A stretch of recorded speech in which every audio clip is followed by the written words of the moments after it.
So hello there, welcome to the lecture of complex analysis. This is Mohit Periwal. So let's start the lecture with some basics, learning the basics of complex number. So let's go. Okay, so as we all know, complex number z is composed of two imaginary and real part. So if z equals to a plus ib, so a is represents the real part and b represents the imaginary part. Now we can calculate different like modulus of z, which is equal to root under z a square plus b square.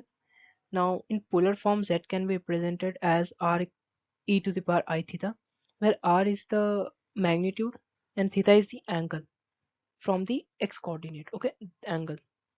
Now if we get an equation like mod z minus z naught equals to r, so basically this equation represents a circle of radius r and center is at z naught, point z naught. Okay, now there are some inequalities like if mod z minus z naught is less than r, it's an open circular disk.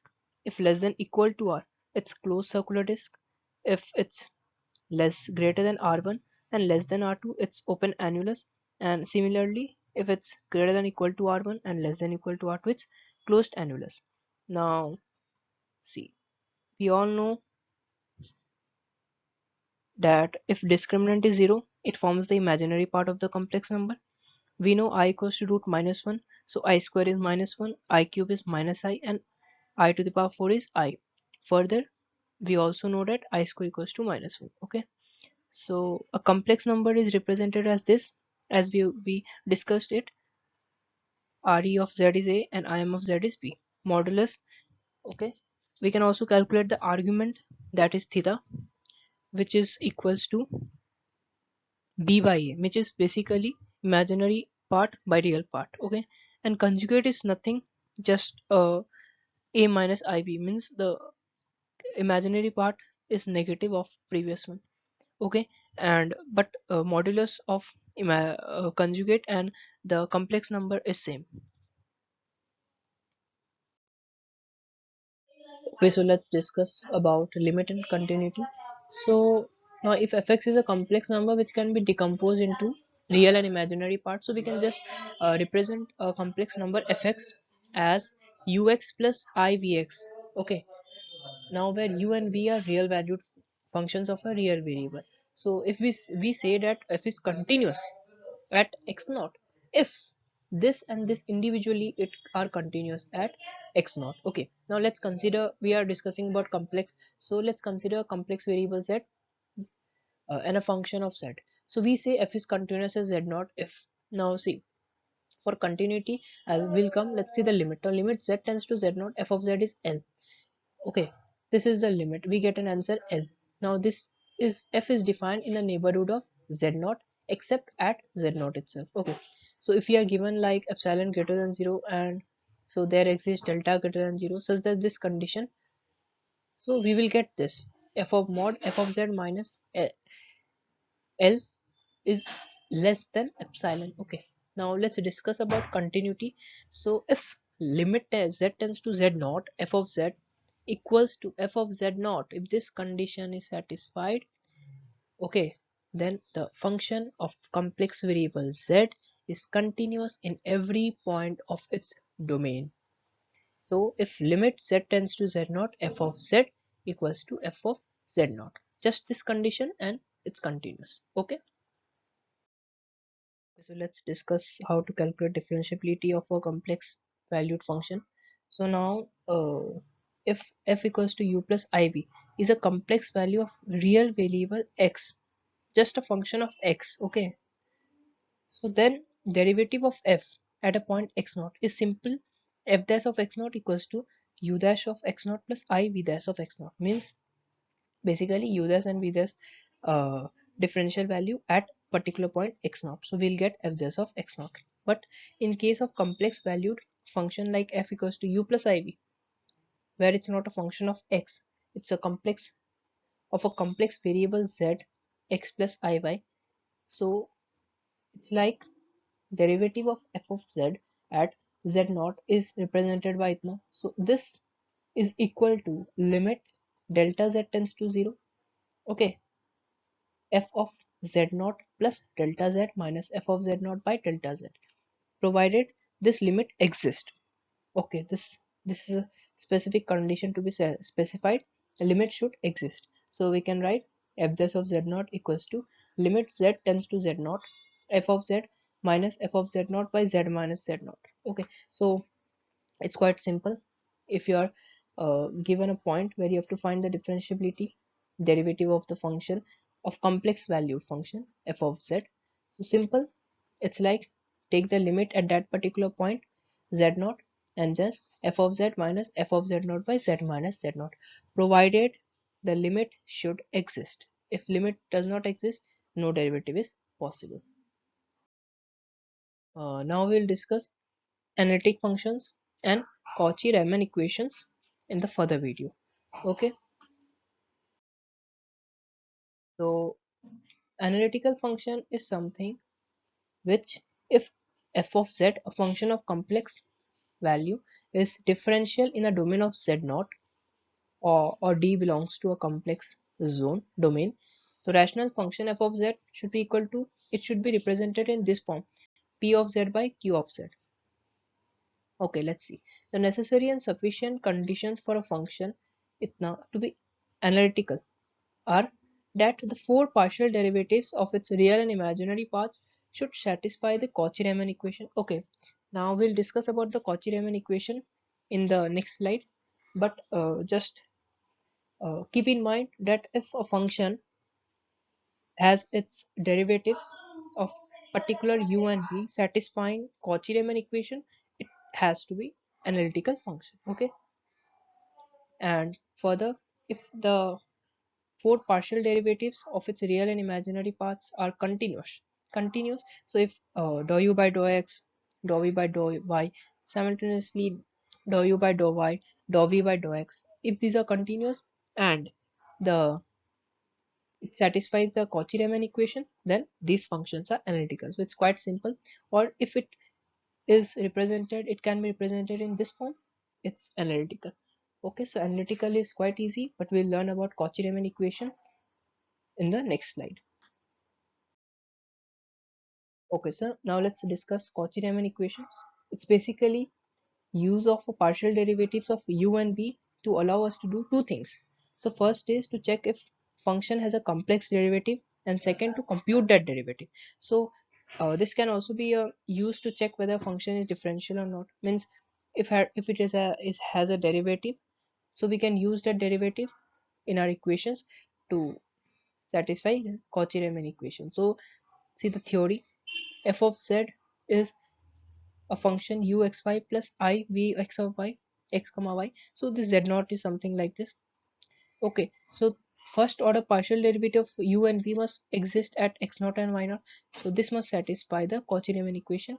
Simple Cauchy-Riemann equation is this: u, derivative of u with respect to x should be equal to derivative of y v with respect to y, and derivative of u with respect to y should be equal to negative of derivative of v with respect to x. If this condition is satisfied, Cauchy-Riemann equation is satisfied. Okay, so this is the basic condition. Whenever you get a question uh, of fz equals to this, simply if you want to check Cauchy-Riemann equation, derivative of this and this, calculate them with respect to x and y, and then satisfy this condition. If yes, Cauchy-Riemann equation satisfied. If no, then it's not analytical as well. Okay, now harmonic and Laplace equation. Okay, now see, if a function is represented as this, given satisfying the Cauchy-Riemann equation, it's given that it satisfies Cauchy-Riemann equation. So how to calculate the harmonic conjugate of uxy, that is vxy? Okay, so if this function satisfies Cauchy-Riemann equations, and in a question we are given ux and we are asked to calculate vx, which is known as the harmonic conjugate, so this theorem will come into play. The equations are as follows: this is a particular main equation which you'll use to do everything.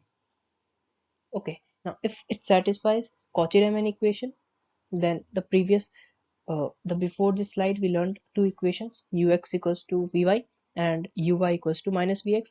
That plus this equation will get you all the answers to your questions. So it's okay. And solutions of Laplace equation. This is the Laplace equation having continuous second order partial derivatives. These are continuous, are called harmonic functions. Okay, so this is a harmonic function which is a real and imaginary part of the analytical function. Basically, harmonic functions are real and imaginary part of the analytical function. Okay, so if this function satisfies Cauchy-Riemann equation, means it's analytical in the domain D, and further with this equation we can just get on the answer of harmonic conjugate V. So using this equation and the previous Cauchy-Riemann equation, you can get all the answers to your questions. So now we'll discuss line integrals in complex plane. Okay, so line integral are also called like path or contour integrals. Okay, then the complex line integral of f over c is given by zt equals to itna for t varying between a and b, t varying between a and b. Okay, so let f be a complex continuous valued function of a complex variable z, say z, and let c be a smooth curve in the complex plane parameterized by. Now, see this.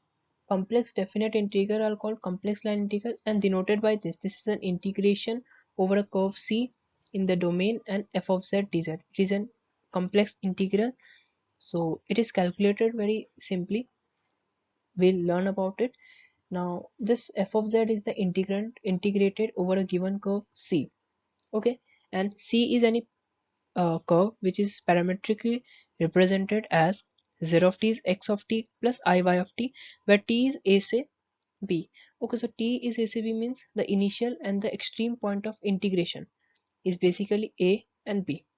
Like you are given a curve, any curve, and then you have to find the initial and final point which represents t. Okay, so this was it. Let's discuss some basic properties of line integral. Okay, the first one is linearity, means it's simply like you have a constant f1 of z plus constant f2 of z, and you can just take it out like k1 and integrate this separately, and k2 and integrate this separately, where k1 k2 can only be constants. Okay, okay, now you are given a integrand over c f of z dz, and you know c starts from a and to b, so we can just write like we discussed in t is less than equal to b and greater than equal to a. That's the case. Integrate of a से b f of z dz. Now if the curve is reversed, so minus we are calculating over minus c. Okay, this domain is over minus c, so we just write integration b से a f of z dz and then minus. So similarly minus of minus c, we are integrating over minus c, so we can just write simply. And third one is quite simple. If total curve is composed of a union of two or three curve, now here it's 2, so c1 and c2, we can separately integrate it for c1 over c1 and separately over c2, so the addition of both will give the curve integrand over the curve c. So it's quite simple, and these properties will help you in your questions. So Cauchy integral formula is quite simple. It is just suppose c is a simple closed curve. Okay, and function fz is analytical on a region containing c and its interior. Okay, so we assume c is oriented counterclockwise. Now this term counterclockwise is very important because you have to always assume c, or you have to take c counterclockwise. So this is a basic condition, and then for any z naught inside c, let's see what happens. Now see, let fz be analytical in a simply connected domain D. So for any point z naught in D and any simple closed path C in D that encloses z naught, we have this term. This is the Cauchy integral formula. See, close integration around the curve fz by z minus z naught dz equals to 2 pi I f of z naught. Now this is the basic form of the equation. Like we'll get questions of this form, or we may not get question of this particular form, but we have to derive it into this form and then solve our question respectively. So this is the basic formula, and it's quite simple if we know how to derive it. Like, let's see an example. Now see, we are given it directly, that e to the power z by z minus 2. So we know z naught is 2, fz is e to the power z, and we are also given c, and we are already it's given counterclockwise, so it's clear here. Okay. Okay, now solution will be fz is e to the power z. So simple Cauchy integral formula, and we get 2 pi I f of z naught. And what is z naught? 2. So f of 2 means e to the power 2. So this is the answer. So it's quite simple. You get it? It's quite simple. Okay. Now let's see some few more things. Okay, now this is a good one because it's quite important. Derivatives of analytical function. It's basically Cauchy integral formula only. Now suppose fz is analytical in a domain D, and fz has derivatives of all orders in D, which are then analytical function in D. So the values of these derivatives are this. See, if fz is analytical, means it satisfies being continuous and Cauchy-Riemann equations. Okay, so you will get you will calculate the derivatives as follows: 1 by 2 pi I close integration around the curve fz by z minus z naught whole square dz. Now you will see this, it came from previous Cauchy integral formula only.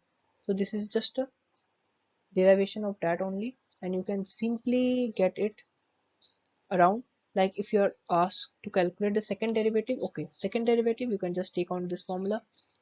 2 factorial is important by 2 pi I, then integration f of z by z minus z naught, and this is will be n plus 1. If it's 1 first derivative, this will be 1 plus 1 2. If it's n derivative, it will be n plus 1. So just memorize this formula, and like f of n z naught will be equal to n factorial, okay, by 2 pi I integration of f of z by z minus z naught to the power n plus 1 dz. Okay, so where c is a simple closed path, you have to just get it. Simple closed path taken counterclockwise in domain D that encloses z naught and whose full interior lies in the domain of D. So okay, it's given here. We are assuming that it's everything is in counterclockwise direction. Okay, so it's quite simple. See, if you are given a question, say in a form of anything like Cauchy integral formula, now you're asked to find the derivative, second or any derivative. You can just simply put on this general formula, and you can get your desired result. Okay, now let's discuss the power series, that is Taylor and Lorentz series. Okay, so let's deal with Taylor series. It's basically if a function is analytical throughout a disk. This can you remember this condition? I guess I taught you this in the just the previous slides. Basically, is mod z minus z naught less than r. It implies open circular disk. Okay, so it is centered at z naught and radius is r naught. And then f of z has a power series representation as follows this. See, as we learned in our calculus course, the Taylor series was in real form. So complex analog to this will be f of z is summation n to 0 say infinity a n z minus z naught to the power n. Okay, this is a simple analogous to a real Taylor series. Okay, so now an represents function nth derivative z naught by n factorial. Now we can just derive this using the Cauchy integral formulas, which is 1 by 2 pi I integration f of z by z star minus z naught to the power n plus 1 dz. So we know C should be a simple closed path with counterclockwise in D enclosing z naught. Okay, now as you remember in our calculus course also, we were taught that Taylor series, when a equals to 0, it becomes a Maclaurin series. Okay, so similarly here also, uh, for analogous to a is z naught. So when z naught equal to 0, it's the Taylor series becomes Maclaurin series. Okay, so it's simple. This and an value is this. Okay, so if fz equals to, this is the Taylor representation for complex, and this is an value. So just if you are asking a question, you can simply put on the values and do it. You will be given fz, so Taylor representation will be here. Okay, far and good. So now let's see some Lorentz series question. Basically, it's basically fz should be analytical. The condition is same, analytical. Okay, now the in a domain containing two concentric circles C1 and C2. Okay, with center at Z0. Center is Z0 because they are concentric with different radii, with a center and annulus between them. So basically it's a annulus. Okay, then f of z can be represented by Lorentz series as follows. So f of z will be basically summation n 0 to infinity a n z minus z naught to the power n plus integration n equals to 1 say infinity bn by z minus z naught to the power n. So consisting of non-negative and negative powers of z minus z naught. Non-negative means positive, means greater than or equal to 0, and negative powers of z minus z naught. Okay, so basically two concentric circles with C1 and C2 with a center z0. Then f of z, a function in z, complex variable, can be represented in case of Lorentz series are as follows. F of z will be equal to this first term and this is the second term. Okay, now the coefficients of the Lorentz series is given by, okay, so now an and bn has to be calculated. So it's quite given that an is this one and bn is this. Basically this is also from the Cauchy integral formula. So the base is Cauchy integral formula and we derive other series with respect to that. So an equals to 1 by 2 pi I integration f of z star by z star minus z naught to the power n plus 1 dz star. Bn equals to 1 by 2 pi I integration z star minus z naught to the power n minus 1 f of z star dz star. Okay, no, not much difference. It's just that here n plus 1 and bn corresponds to n minus 1. This is the denominator and this here is the numerator. Okay, so where c is a simply closed counterclockwise enclosing z0 and c2 and lying on the annulus. Okay, okay, so basically this is quite easy. You are just, for any fz, you can, for any fz function of z, you can just calculate the series using this summation equality. Okay, now see n 0 to infinity this one and 1 to infinity this one, and an and bn can be calculated using this. So this and this, and you will get your Lorentz series. Now let's see some examples. Okay, now if you're asked to find the Lorentz series of, this is the function fz with center at 0. So this is what z naught. Okay, so we have function f of z equals to z square, this one, it, where mod z is greater than 0, and we get this function, this one. Okay, so simply using this, if you will elaborate it and do it yourself, you will get the result. So this is a practice problem. You can try it out and you can just compare the results. Okay, similarly here, find the Lorentz series of itna, and we know itna and we are given the condition. Okay, similarly using this, you can just simply calculate it. Okay, so this is also far and good. Just go through the lectures properly and just read the theory once, and I am sure you will get the concepts clear and you can easily solve the problems.